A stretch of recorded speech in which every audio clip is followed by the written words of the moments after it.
One. Hello, everybody, and welcome back to Hardcore Heroes. It has been 4 days since you've arrived in town.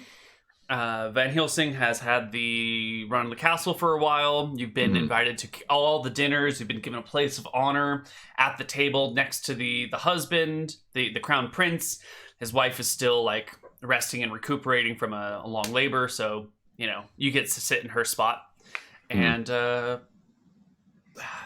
is there anything else you want to do in the castle or speak to the nobles about? Van is putting on his best airs and trying to basically just like make connections here. Like he's not really shooting for anything in particular, but he just kind of wants to leave a positive impression behind here. Sure. Why don't you give me a charisma check at +5 because of your, obvious help with all of this stuff. And since we're doing second edition, we won't do advantage. We'll just do straight bonuses. Oh, +5, so it'd actually be a 32. Oh, yeah. You make a fantastic impression here. Mm-hmm. The royal family likes you, not just because you blessed people, but you seem to be getting along with them. You have the right amount of like dignity and grace in these like social situations, which is not surprising for a cleric of cheese, you know? There are moments where people are giving toasts and you give some sort of toast as well that goes over quite well. And yeah, in fact, Van, on the third night, things have gone over so well. Oh no. That there comes a knock on your bedroom door that evening. God. Oh. It's not the queen, is it, Neal? No. Wait, is the queen married? Okay. It's not her. It's fine. It's not her. I don't. She was married. I'm not sure if her husband's still alive because she's kind of old now. She's in her Van 60s. has a moment of thinking like, "Oh God, is this how I'm going to get myself killed?" And then he opens the door to see. It is the youngest crown princess, not the prince, not his sister. There's like a couple other people, and then at the very bottom is this like 29-year-old woman, crown princess of Breckus. She's standing there with one of her handmaidens on either side of her, dressed kind of conservatively in like some robes that hide her features so she can walk the halls without necessarily being spotted right away. And looks at you with big green eyes and says, "Father, may I come in?" Okay, so one thing I want to ask here really fast. I don't really know how things work in this world, the royal family. How big of a no is it to sleep with one of the princesses? She is her own person. She can do whatever she wants. Okay, so it's not like Berserk. I'm not going to lose all of my ambitions because I got caught sleeping with a princess and I'll be tortured in the dungeons for 3 years or something. Probably not. No. Okay. I mean, unless you like do something like piss her off or offend her, right? Like, okay, right. It's more okay as long as it's not like I'm getting into hot water just by being in the situation, then it's fine. Probably not. I mean, it might make things awkward, right? If you hire this cleric to bless your baby and then you find him like sleeping with your daughter, like your other daughter, it might be a little awkward, but there's nothing wrong or illegal, and you're not going to get yourself killed. Okay. Is she blessed by cheese, if you know what I mean? Let me make some dice rolls here. It's a plus. Not everyone in this family is particularly attractive. This woman is in the average range. Like, if it's a scale of 3 to 18 with an average of 10.5 and a standard deviation of 2.5, she's at 13. Okay. So upper end of average, but still well in the average blessing range. She looks hot because she's got like expensive clothes and she's led a privileged life, Yeah, soft hands, lots of moisturizing, good jewelry, great fashion sense, good hairstyles. Also, the whole power thing, power dynamics are innately, something. Sexy. That's the word.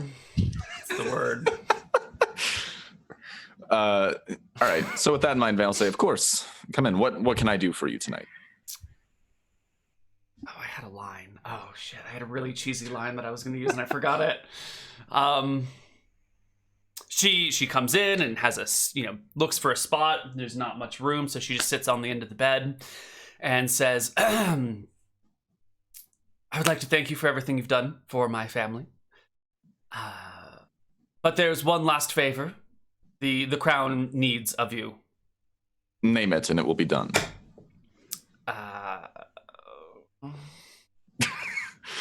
I can see the visual discomfort on Neal's face, and that's what makes this whole thing just. This is music to my ears. Yeah. She speaks. Do you speak Elven? She starts to recite some Elven poetry at you. No, I don't. Wait. Oh God, Ferris spoke Elven. Does Van? Hold on. This is an important question. Something like that, Nick. Something like that.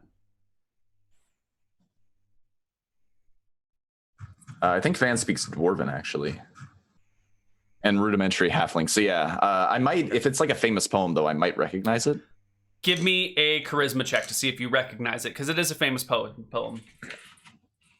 I probably recognize it. This is one that you've studied before, you know? This is maybe one that you've recited to your doppelganger self before, your solipsism self or whatever.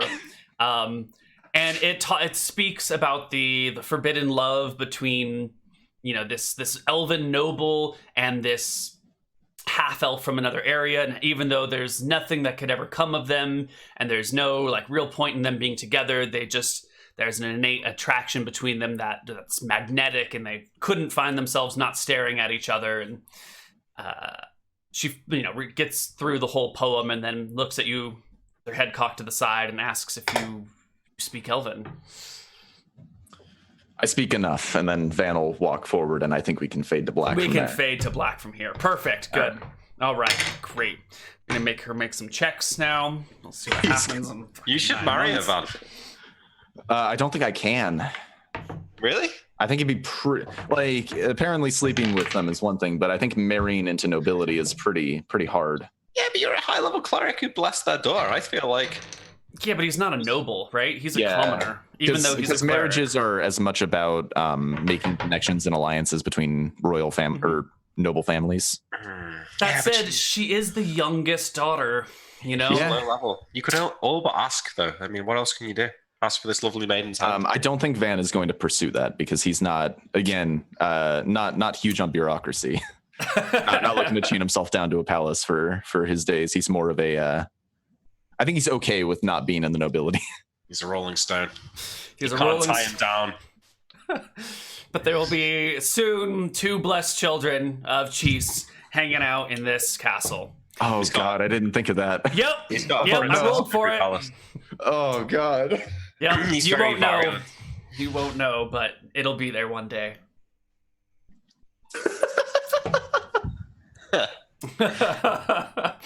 All right. Later, sometime later, I think Van and Malachi meet up on day 5. I bet. I think we find like the one pub that's run by gnomes in the town because we like in remembrance. We like the company of gnomes for our drinking. Yeah. Like to remember corny. Well, I think we pay very well whenever we find a gnomish tavern. Yeah. Okay. There is a gnomish tavern here, but it's not run by the same sort of gnomes that you're used to. It's run by forest gnomes, which are even smaller. They're like, 1 foot tall, pointy red hat, green jumpsuit style gnomes that like. Wait, can we get into the building? Yeah, is it a normal tavern run by forest gnomes? It is a normal sized tavern run by forest gnomes, and it's a popular place in town and kind of expensive because the forest gnomes have their own like traveling system built into the walls and framework of the building, which is like, made out of very thick log cabin style logs everywhere. And so they can like cruise around and like be at the front door, like popping out of a section 4 feet off the ground, like talk to you at face level, and then like run through this crazy network and pop out at the bar. Van is amazed by this. We're like we were paying well. Now we're paying like really well at this tavern. Mm-hmm. We should stick around. Probably gonna make a lot of talk with the tavern owner and learn what he can about forest gnomes because this is just incredible. They are a very diminutive race. There are few of them around. Actually, no one really knows because they're sort of like they're part of the Fey folk. They usually like to just stay in their woods, and when people come by, they flee. But a group of forest gnomes, a family of like 30 or so, came to Wicthwan Marenta, not voluntarily. They were captured by a mad wizard some generations ago, and eventually set free. And the Mad Wizard also happened to own a tavern, and once he was done with and they were free, they just kind of took over the tavern and then modified it and made it their own and made some changes. And now, generations later, there's like, I don't know, 30 or 40 of these fuckers running around, and they all look pretty much the same. You know, some of them have beards, though, and some of them don't. Their facial features might differ, but they're all dressed in the exact same, like, red cone hat, green jumpsuit, blue shoes. You can just meld into wood. Oh no, there's little hidey holes all over this place. Oh. Sorry, I think I've had a little too much to drink already. Although, I can meld into wood too, but that's not what we're doing most of the time. Shh, we keep that for secret uses.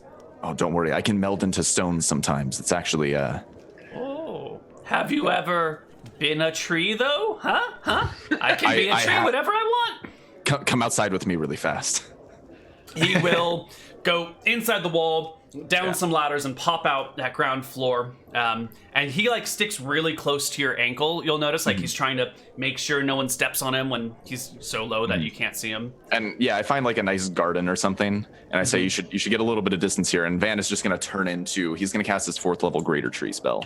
All right, you become a tree, and then the gnome walks up to you and walks inside of you, and has melded into your tree. And you can feel something like in your guts, and then it like starts moving up through you, but you're a tree, and then like all of a sudden the gnome like pops out of your arm, which is a branch, and like dangles from it, and climbs back up, and then like melds back into the tree, and it's just the weird sensation. I wait for him to pop out again, and then I'll de-transform from being a tree. He probably like tries to talk to me at some point, and there's just like the leaves rustling in response. And he goes, "Wow! Oh boy, that was a weird one. I've never been in a tree like that before." Yeah, Nice. it's. I've learned many things in my travels. Well, this is a new one for me. Come on, let's have another drink. Then he takes you inside and they've got this maple syrup ale. You know, it's kind of like mead is made with honey. This is made with maple syrup in the same process. So it's I don't even know what you call this. It's not a cider. It's not a beer. It's a maple brew. May pale syrup. Interesting. May pale ale. Ooh. May pale syrup. This is one of those things that's not as good as we think it is. Or may, I don't know. It sounds delicious. I am put out by Van suddenly running off with this gnome and leaving me drinking on my own. when I get back, and once Malachi and I are finally sitting alone, I think Van's been like keeping a like he kept a very composed air about him the whole time he was in the palace. But now that we're alone, he's just like, so I slept with one of the princesses. Shut up. You're lying. No, it happened. Why? What? Did you seduce her? No. She came to my door. What was I going to do? Say no? Oh, look at me. The princesses knock on my door in the night and beg me for sex. Yeah. No, really though. That's so. What did they have you doing there? Bless a child? What did you just? Oh, that. Yes. No. What did you do in there? Yes. No. I blessed the child. Actually, speaking of, I should probably go pick up my new symbol. And you actually bless it, or was it just? Yes. No. I put a lot into that. They had dragon's blood in the palace. Actually, I used it. Ooh. Wonder where they got that. Apparently, they have a silver dragon that they're friends with. It was injured in the courtyard some time back, and they collected the blood. That's interesting. So what did they give you for it? We have a few volunteers actually that I was going to try them out here in the near future, and also they're going to make a very generous donation of 5,000 gold to our cause. Well, that's convenient. These soldiers, are they up to scratch? I don't know. I haven't had a chance to inspect them yet. Perhaps we can do that later. You know, I wonder if there's anything around this town that needs killing. Maybe we could test out our friends. I was just going to test them in straight combat, but well, I mean, I suppose we can do whatever. I'd rather not kill anyone if we can avoid it. It's at this point in time that two forest gnomes like pop up a little circle in the middle of your table, and it kind of like pops up and falls to the side, and they crawl out of it like Teenage Mutant Ninja Turtles through a manhole cover. And Jesus Christ! one of them goes, "Clancy, this is the one right here. Look at him. He did it. I swear." And another forest gnome named Clancy looks at you and goes, "Did you really become a tree?" I did. I can't do it again today, but I don't think we're going to be leaving until at least tomorrow, so. Could you show us all tomorrow? We'd Sure, all love sure. a demonstration. I'll show you again tomorrow. Oh boy. Well, enjoy your drinks. And the first one climbs down, the second one grabs the little circle that popped out and drags it over and climbs down and puts it in place and disappears down to the center post of the tree. Malachi, I am amazed. we made the right choice in coming here. This is a fantastic tavern. This is the best tavern we've ever been to. Is the city massive, Neal? Is there taverns run by all sorts and? It is a large city. Yes, it is the third largest city in Arcadia. Second largest city in Arcadia. After Stromheim. After Stromheim. Mm-hmm. Nice. But I guess now it's the first largest. Stromheim's still around, isn't it? Yeah, but its population has dropped. It's like Stalingrad in 1945. Like, it's a city and there's people in it, but... Oh, Stromheim. I always forget that it's actually even still a thing. Yeah. So, Van, I feel like our sitting around for months on end has made us soft, but if given this opportunity a year ago, we would have made a lot of it. Is there nothing that we can get out of this relationship of yours? Nothing that we will need to do in this city? I'd rather not burn that connection now. I made very good friends with the royal family. Well, So I think if we need help in the future, I think we might have a source to go to. But I don't want to cash out on it right now. So is there anything else we need to do here, or should we? I suppose we could just move on. I suppose I have to show my tree spell off again tomorrow, but after that, I don't think there's anything keeping us here. Do we still need to go to Outlast? Do you think 3 is enough men?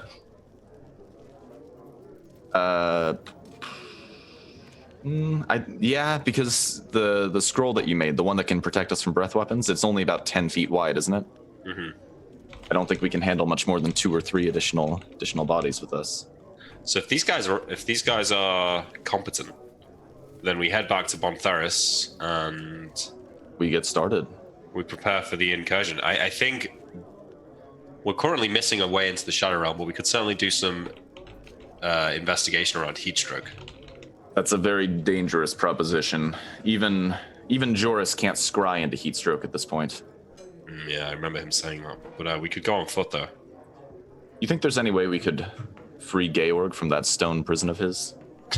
A dimensionalist might be a valuable asset here.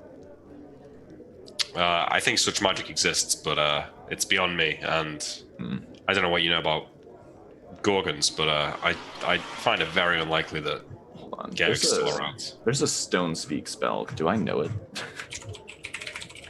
Nope. Sad.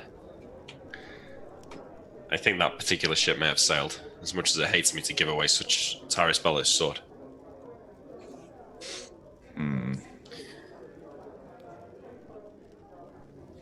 We're going to need to find some way there. I think Heatstroke is our last resort. You mean Do you know away of into the any- Shadow Realm? Oh, yes, that's what I mean. Have you heard of the airship of wizards? I've heard of it. Did you ever go there? I did not, but perhaps they might have answers. Can you get there? I think I could get there. I'm not sure I could bring you with me. That's fine. I don't mind waiting around for a few days.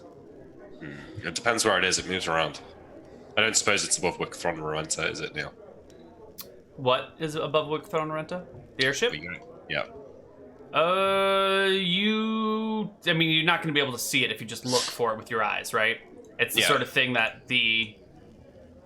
finding it is the difficult part. So you'll have to come up with a way to locate it on your own. Oh, it's a locator. Okay. So maybe I'll go and... how else could we get to the Shadow Realm, then? Well, Heatstroke is an option. I'd just rather not use it if we can avoid it. There's a open portal to the Shadow Realm. Where? The Shadow Mountains. Yeah. Guarded Hell by no. a shadow dragon? Yeah, no. Okay. That's probably not the best idea, but it might be the No. only way in. So, No, absolutely not. I am not dealing with a shadow dragon. I think I'd rather march into Heatstroke than deal with the shadow dragon. well, I'm not sure that Heatstroke really gets us to the Shadow Realm. I think Heatstroke I maybe. think the portal that was taken from Shirebrook is now in Heatstroke. Oh, you think? Yes. I was really hoping the portal would still be there by the time you got back. This is going to complicate things somewhat. Yeah, I couldn't find it. I think the airship is a good first bet. See if you can find a dimensionalist when you get there. Yeah, I'm sure there's somebody there, but it's how do I find this airship though? It should be pretty big. Also, once we get to the plane of shadow, we're going to be a bit strapped for provisions as well. So, I suppose you can travel us across the land rather quickly. Yeah, relatively. I think I could teleport us to Heatstroke. We've been there before. Oh, yes, excellent. But this is what I mean. I'm not saying that we should go into Heatstroke on this plane looking for the portal, but perhaps we could do some reconnaissance to know what we're going into. We can't. Remember, Joris can't scry there anymore. No, but we could go on foot we could approach it and see what's there. If they can block scrying attempts, how good of a chance do you think we have of going there in person without being detected? Yeah. What you could do, you could try and scry over Heatstroke around the area. See how far away you have to get before you're able to scry on it successfully. Yeah, that's a possibility. Then we could drop off just a short ways outside of whatever its range of protection is and see if we can get in undetected. Though I'll be honest, Malachi, those demons are they're rather terrifying. Yeah, it wasn't a nice time. Last time we saw them. I don't think no anything way. short of a full siege on Heatstroke is going to get us in there without too much fuss, and I don't think anyone wants to siege Heatstroke right now. There's too many wars. There has to be other entrances to the Shadow Realm, other portals. That's why I think we need to find a dimensionalist. Gale barely knew of the one portal. Perhaps the airship has answers. I'd say that should be our first stop. How to find it though? You're the wizard. Aren't you some insanely powerful wizard? Locating the airship should be no issue for you now. You know that I am. Let me see if I have anything that could help you here.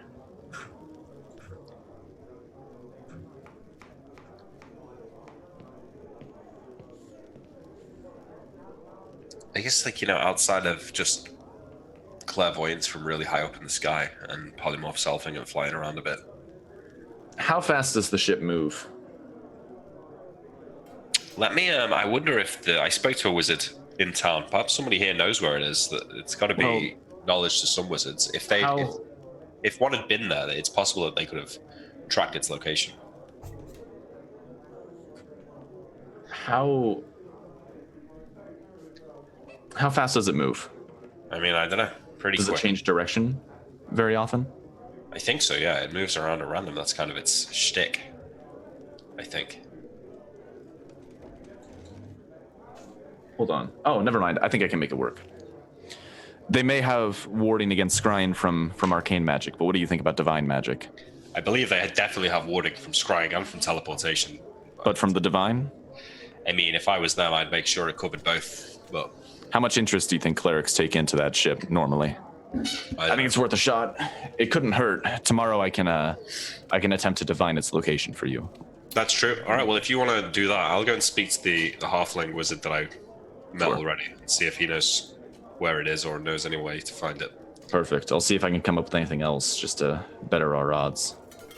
I neck my drink and then stand up to go towards the halfling and stumble and fall over a chair and think, you know what, Van, maybe we should go there tomorrow. Do that tomorrow. Should we get another drink? What, the wizard's airship? No, I think if I tell this halfling like this, he's not going to tell me where the airship is. Just showing up drunk to the halfling. Where's the airship? Tell me. Where is it, old man? I need to go finish some business. I have to get my new symbol. Okay. I'll see you later. Do I still have quarters in the palace, or I guess I'll probably be staying? I think I probably took my leave at this point, right?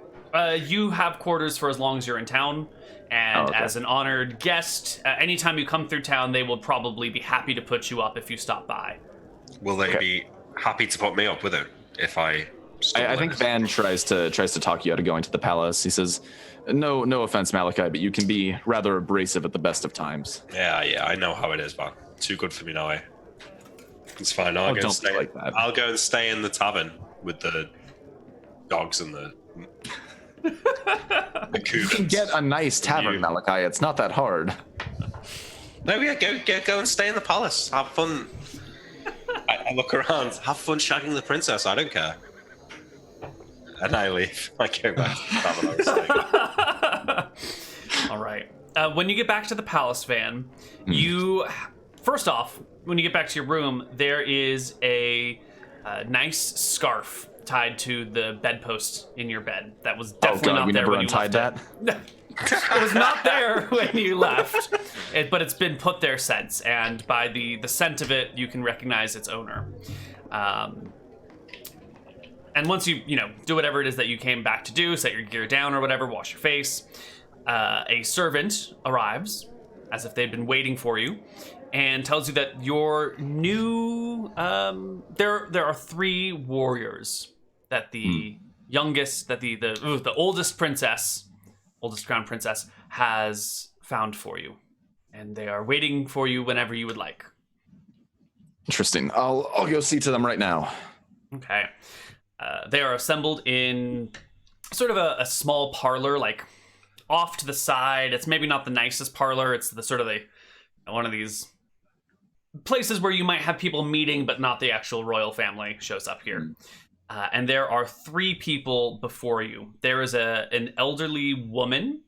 She's like later 60s, early 70s, with plate mail on and like lots of scars all over her face. Her hair is sort of like salt and peppery gray, but then there's these like long streaks of like blanched white hair that probably come from scarring on the head. There is a young woman, maybe 21 years old, armed and armored, plate mail and the shields and the swords, and very alert and kind of like stands to attention immediately when you show up. And a 30-ish year old man who is not wearing any armor but still carries a sword and a shield, but also like spell components and a spell book at his waist. Odd. I'm gonna say, first off, I'd like to make clear one more time, this is a dangerous task that we're calling people to. I'd like to make that clear. Everyone here understands that? Mm-hmm. Good. Are there blunted weapons we could use? I'd like to see what you're all capable of. They will get you blunted weapons, and you can spar with them. Yeah. Let's do it. Let's do some sparring. Cool. I'll go with the first one, the older woman first. Oh man, I haven't done combat as Van in a long time. What do I need to roll? +6 on Harvest Moon. All right. Oh wait, no, but it's +4 because I don't have a +2 magic weapon now. Yeah. It's 2 per every 3 levels. So yeah, I get +2. Yeah. And then I have +4. So I'm ready for the combat whenever.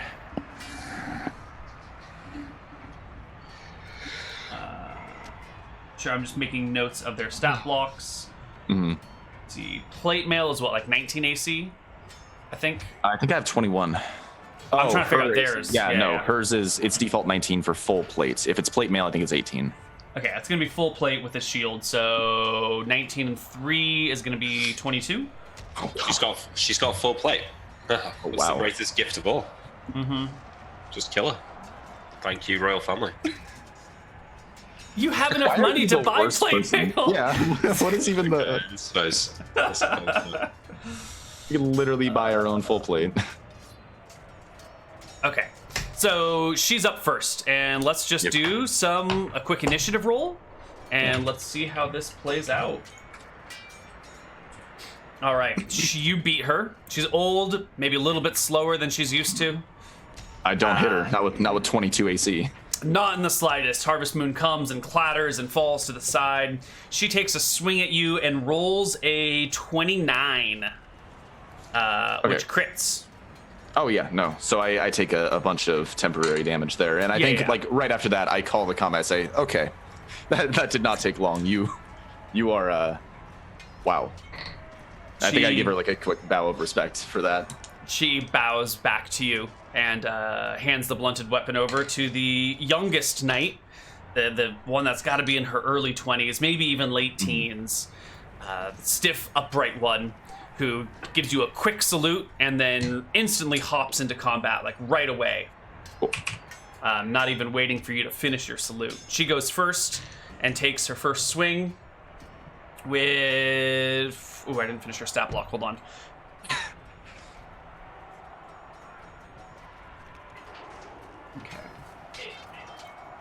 Which is a 12. You know, hitting your shield, falling to the side, doing nothing. I swing back with a critical hit. Ooh! She stumbles and rolls with it. It actually does not crit her. It does not clear by 5. Oh, right. I always forget. Natural 20s are not crits. So she like stumbles a little bit, and I kind of like wait to see if she's going to continue. Absolutely. She is not done yet. Cool. So second round of second round of combat. She goes first again, takes a swing. Here we go with a 27 to hit. That does it. For 5, 6, 7, 8, 9 damage, which looks like a small scrape, you know, but it's a heavy blow. So I call it again and I say, good. Okay. The third fighter comes up to you, takes the blunted sword. He is not wearing any armor except for his shield. And it's time to roll initiative. All right. You said 9 on that hit that I took? Yes, but it's all then it's temporary, right? Temporary. Yeah. I'm just keeping track to make sure that if somebody hits me for like 45 damage, I know to fall unconscious. Right.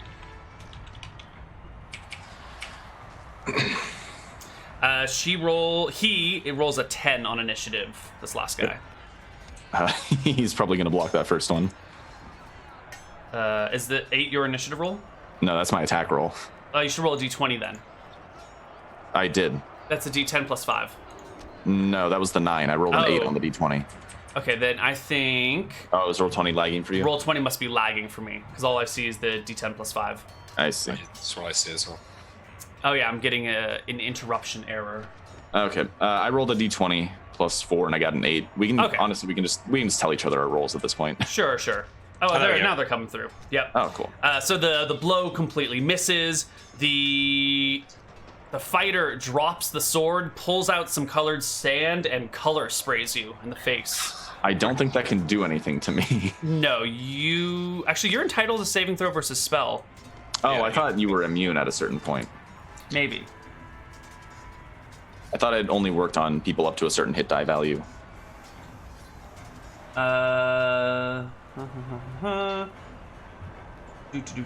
Those with hit dice or levels 3 or more greater than that of the spellcaster are stunned for 1 round. Okay, so I just save. If he fails to save. If you fail your save. Let's make my save versus spell. That's going to be a fail, so I get stunned by that. You get stunned by a color spray. And you already went this round, so I'm just going to say you lose your next action, and then the sword comes up and to the side. Ooh, with a natural 16 plus 2, 3. Maybe there's a 4 in there, so like for a 20. I don't know if it hits your AC. If it's a 20, that's a hit. Okay. Yeah, there might also be bonuses for you being stunned or whatever. So color sprays you and then comes up with a sword blow from the lower right side of you, hitting you right in the armpit. But it's a blunted sword, and as it draws through, it doesn't actually cut you, but it would be a fatal blow for most people. I'm going to do one more round just to not like be rude once I recover from the stun. Okay. I don't really care what order we go in, so I'm just going to roll the attack. You definitely hit with the 20, though. And I'll let him make one more swing before I call the combat either way. That's going to be a 19. A hit against your armor, doing no damage. From there, I'm going to call it, and I'll say, you two are fantastic. I don't mean to be rude. I understand the value of spellcasting, but the creature we're fighting is highly resilient to magic. I think I don't know if he would survive the journey. Let me speak on my behalf, at least. Of course. I am as you can tell, an arcane fighter of some kind. I mix swords and sorcery together, and there are so very few places where my specific skill set is of value. I usually work best alone or in small groups, not in large fields of combat, and my desires would be to understand the inner workings of all the worlds. If where you are going is dangerous, I would like to be there for my own education and self-discovery. Very well. I won't stop you. He gives but you do be careful when we get there.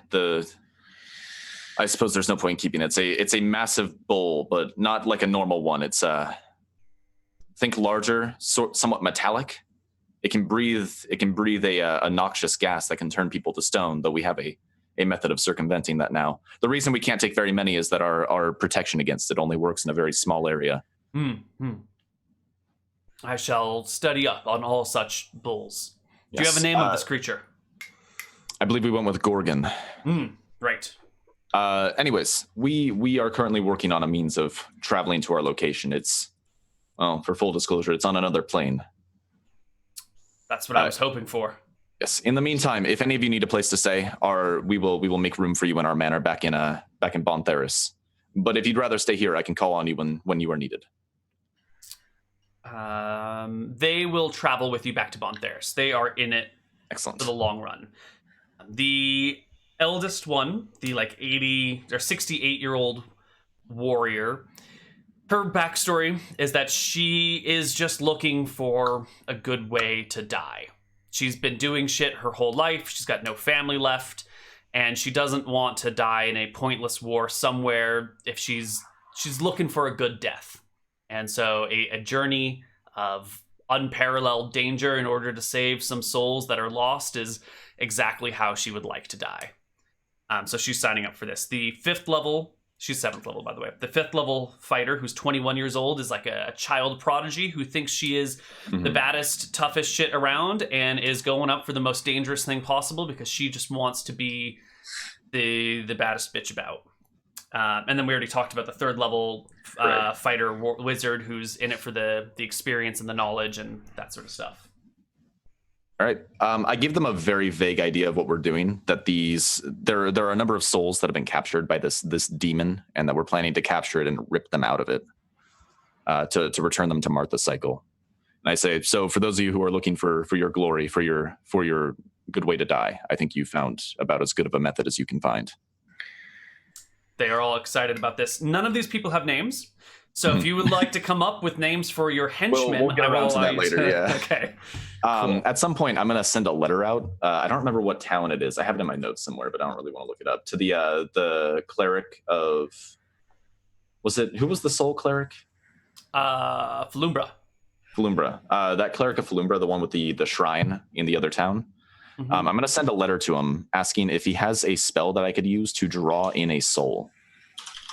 Because if these people die in the Shadow Realm, I want to be able to get their souls and collect them and then release them back when we're on the prime material plane. I'm going to send him I'm going to ask if he could inscribe a spell to a scroll that would allow me to capture a lost soul, something that's just left the body and has not passed on yet. Okay. And then when I get a chance, I'll ask Malachi if he could make a container that could store a soul for an extended period of time. An interesting prospect. I suppose I can look into it. Someone start playing the Ghostbusters theme. That's exactly what's happening here. The Halfling Wizard today, while Van's doing his training. Sure. You can head over to Hibbleton. Hibbleton, me old mucker. How's it going? Are you real? I am. Thanks to your spell, though. It was very lucrative for me. Thank you. I give Pulls him a wink. out a longer stick from behind the counter and pokes at you with it. Good. What can I do for you? Well, you know the floating wizard fortress? No. The airship. No. I think it doesn't just exist in Eridon, does it? It's like a whole. You must have heard of it, Hibblesworth. Hibblesworth.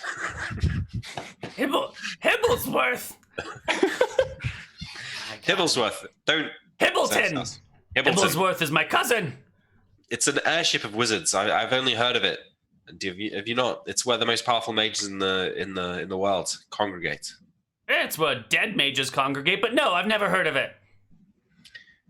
Do you have any colleagues in town that may be more interested in matters of magical politics? I have no interest in matters of magical politics. Any other wizard is more interested in such things than me. Well, it seems I've chosen poorly. Can you recommend anyone? He mutters to himself a few things. Pulls out a book, flips through it a little bit, and squints up at you and goes, "What do you want with a magical floating airship anyway?" Well, would you believe it or not, I need to find a way to pass from this plane to another. Oh, I know a way to do that. You do? Uh-huh, certainly. What is it? He eyes you up and down. Just wait about 80 years. Yep. Is this guy tall for a halfling? Yeah, he's like 5 feet. Halflings are normally like 3 something. Is he actually a halfling? Or is he a skinny dwarf? He needs to be tall for a dwarf, too. Okay. At 5 feet, he could just be a somewhat stunted human. He's a halfling, right? Yeah, that's not what I meant. Look, I'm sure somebody in this town knows about this wizard airship. Listen Maybe. here, Sonny. No one goes there that hasn't earned it. You can't just buy your way in. But how do I find it? I can get to it. How do I find it? Oh, I'm just a wizard who casts all sorts of spells and can't find a flying airship. That's your problem. That's the whole point of it, is that you have to earn it. I thought You the gotta point was find it that on your own. I thought the point was that you had to get to it on your own, not necessarily find it on your own. It's a combination. How do you think it keeps its secrecy? How do you think it stays safe? If I just went blabbing to every upstart wizard where the airship was, well, the place would be crawling with monsters and evil people. You know? You're probably right, actually. Secrecy is the security. Besides, it doesn't exist. It's a rumor. It's a myth. I don't believe you.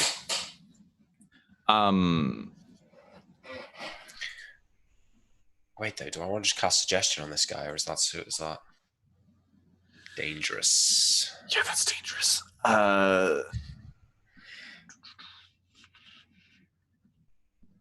Fine. Load of good you were. I'll head to the library instead. Good luck. You won't find anything in there about it. I wasn't talking to you, Hiddleston. I was talking to my friends. I leave. All right. Why don't we take our second break here, okay. unless you have Yeah, that's something. fine. Okay. And we'll see you guys on the other side of our break. Bye-bye, everyone.